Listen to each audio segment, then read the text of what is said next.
सरहुल पर्व झारखंड में बड़े ही धूमधाम के साथ मनाया जाता है। आदिवासी शुरू से ही प्रकृति के उपासक माने जाते हैं। ऐसे में सरहुल पर्व के दिन आदिवासी प्रकृति की ही पूजा करते हैं। धर्मगुरु डॉक्टर प्रवीण उरांव बताते हैं कि सरहुल पर्व का आदिवासियों के लिए बहुत महत्व है। सरहुल में हर कोई यही कामना करता है कि फसल अच्छी हो, तभी मानव जाति अच्छे से खा पाएगा। सरहुल सिर्फ अच्छी फसल के लिए नहीं, बल्कि मौसम की भविष्यवाणी के लिए भी जाना जाता है। इसी पर्व से आदिवासी पहले ही यह जान लेते हैं कि इस वर्ष कैसी वर्षा होगी। ये सरहुल का महत्व आदिवासियों के लिए बहुत बड़ा महत्व है। ये प्राकृतिक का पूजा है और इसमें हम धरती और सूरज का विवाह कराते हैं और इस विवाह के बाद ही एक नई उत्पत्ति होती है। तो इस सरहुल पूजा के बाद में हम खेती बाड़ी लगाते हैं। इस सरहुल पूजा के बाद में तो हम ये कामना करते हैं कि सरहुल में ये कामना करते हैं कि हमारा खेती बाड़ी अच्छा से हो।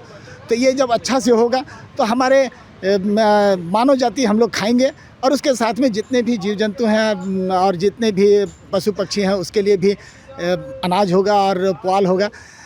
इसके साथ ही एक और दूसरी बड़ी बात है कि ये सरहुल पूजा में हम जैसे इस बार की सरहुल पूजा के हम डेट बता रहे हैं कि 23 तारीख को सरहुल का उपास होगा। 2 घड़ा में रात में पानी रखा जाएगा सरना स्थल में, और इस सरना स्थल में 2 घड़ा में पानी रखेंगे तो उसमें दूसरे दिन अर्थात 24 तारीख को हम पूजा करेंगे और उसमें हम देखेंगे कि ये घड़ा में पानी किधर से बह रहा है, या जिधर से बहता है तो उधर से हम कहते हैं कि इस तरफ से इस दिशा से पानी आएगा। और दूसरा कि अगर घड़ा से पानी अगर एभव निकल रहा है तो उसमें ये हम मालूम करते हैं कि इस साल ज़्यादा पानी आएगा, और अगर बराबर है तो बराबर पानी आएगा। यानी कि बारिश का भविष्यवाणी होती है। हाँ, ये सच होता है। एकदम सच होता है।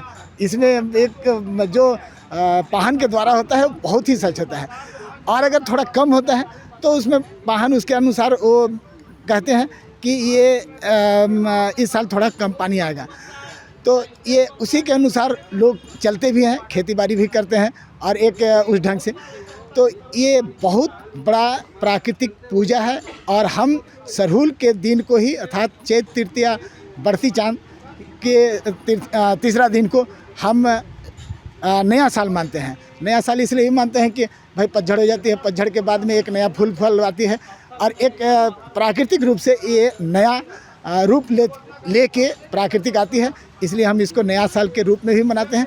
और हम इसको एक बहुत बड़ा प्राकृतिक का पूजा हम करते हैं, और इस प्राकृतिक की पूजा से ही हम ये आराधना करते हैं कि हमको आप पानी दें, हवा दें, और हम बढ़िया से एक खेती बाड़ी कर सकें और अपना जीवन यापन कर सकें। और ये उसी में एक सिंबॉलिक पाहन और पहनाइन का हम शादी कराते हैं। मैंने पाहन जो हमारे बड़े पुजारी हैं तो वो पाहन और पहनाइन का भी इसमें शादी कराते हैं, अर्थात धरती और सूरज का विवाह कराते हैं। हाँ, वो दिखाते हैं।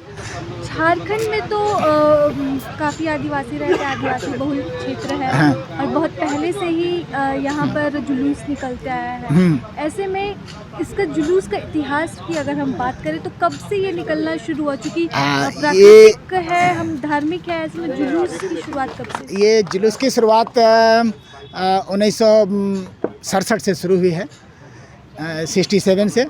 और ये हमारे आदिवासी के बहुत बड़े नेता थे कार्तिक उरांव जी ये इसकी शुरुआत किए। और ये हतमा सरना से, जो रांची के हतमा सरना है, हतमा सरना से शुरुआत किए और यहाँ आके इसका यहाँ पर समापन किए। पूरे शहर में एक जुलूस निकले और इसको एक जुलूस का रूप में दिया। उसी समय से एक सरना झंडा का भी थोड़ा चलन कम था, तो उस समय से ही सरना झंडा का एक चलन हुआ और वो एक संदेश दिए कि भाई हर एक घर में लगाएं इस सरना झंडा को। और हम उस संदेश को हम कहेंगे कि आज भी हम कहेंगे कि सरहुल से पहले आप हर एक घर में आप सरना झंडा लगाएं और अगल बगल लगाएं। और उसके साथ सरहुल के दिन सरना में अपने अपने मौजा के सरना में पूजा करने के साथ में अपने घर में भी पूजा करें और आंगन में एक अच्छा बढ़िया सरना झंडा गाड़ें और उसको सालों भर सेवा करें। और इस सेवा करने का दिन हम लोग का हर एक बीफे को है कि बीफे को नहा धोवा के आप पूजा पाठ उसमें करके और अपना जाएंगे। साप्ताहिक पूजा करने का दिन हमारा बीफे है और बीफे को हम हर कोड़ी नहीं करते हैं। उस दिन हम अपने जो जोत के माने जानवर है उसको भी हम रेस्ट देते हैं और हम कोड़ते भी नहीं हैं। हमारा खेत में किसी तरह का हम कुदाल भी नहीं लगाते हैं, नहीं, और किसी तरह का गाछ पेड़ को भी नहीं काटते हैं।